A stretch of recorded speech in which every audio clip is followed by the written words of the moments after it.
గుంటూరు జిల్లా మంగళగిరిలోని ఎయిమ్స్ హాస్పిటల్లో ర్యాగింగ్ కలకలం రేపింది. ర్యాగింగ్తో తిరుపతికి చెందిన ఎంబీబీఎస్ విద్యార్థి సూసైడ్కు పాల్పడినట్లు తెలుస్తోంది. విద్యార్థిని హాస్టల్లోని తోటి విద్యార్థులతో మాట్లాడుతుండగా 15 మంది సీనియర్లు ఆ విద్యార్థిని చాలా దారుణంగా ర్యాగింగ్ చేసినట్లు బాధితురాలు తెలిపారు. దీంతో తీవ్ర మనస్తాపం చెందిన విద్యార్థి ఆత్మహత్యకు పాల్పడినట్టు తోటి విద్యార్థులున్నారు. ఘటనపై స్పందించిన యాజమాన్యం సీనియర్ విద్యార్థులను సస్పెండ్ చేసింది.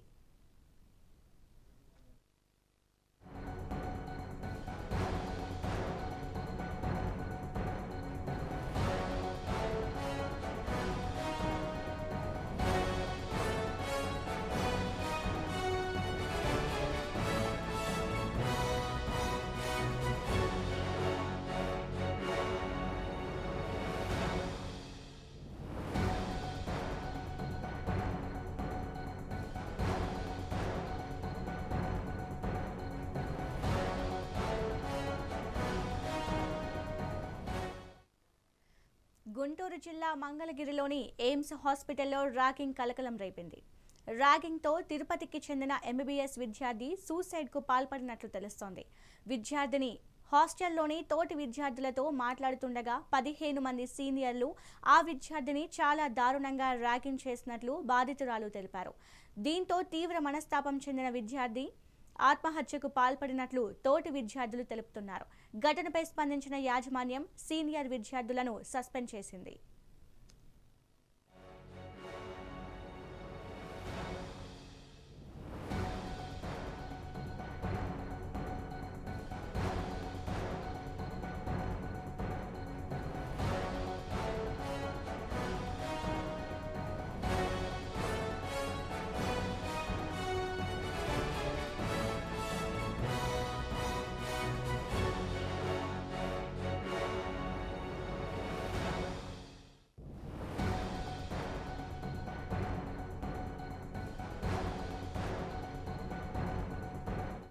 దీనిపై మరింత సమాచారం మా కరెస్పాండెంట్ శ్రీనివాస్ అందిస్తారు. శ్రీనివాస్, చెప్పండి.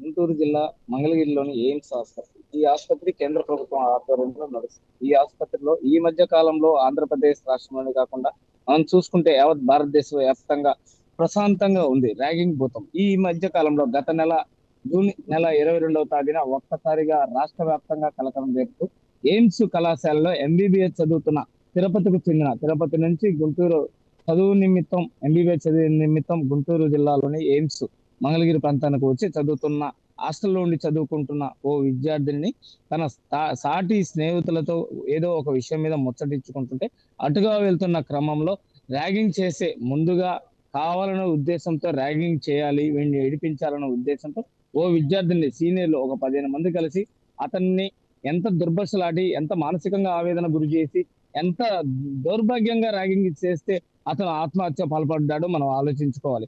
అతను ఆత్మహత్యకు పాల్పడ్డాడు.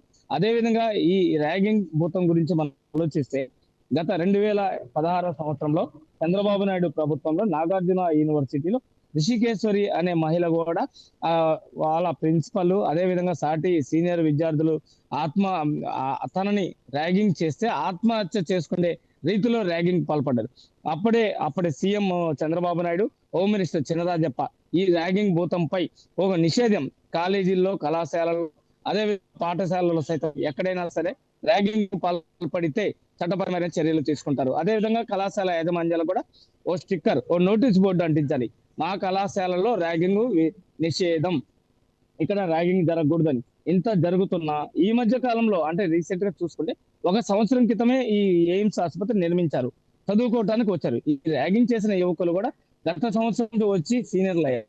ఈ సంవత్సరం వచ్చిన వారిని అంటే 1 సంవత్సరం వ్యవధిలోనే వీరు వారిని వేధించాలి అనే మనస్తత్వం వారికి కలిగిందంటే వారు ఎంత దుర్మార్గకరమైన ఆలోచన వారిని ఆలోచించాల్సిన అవసరం ఎంతైనా ఉంది.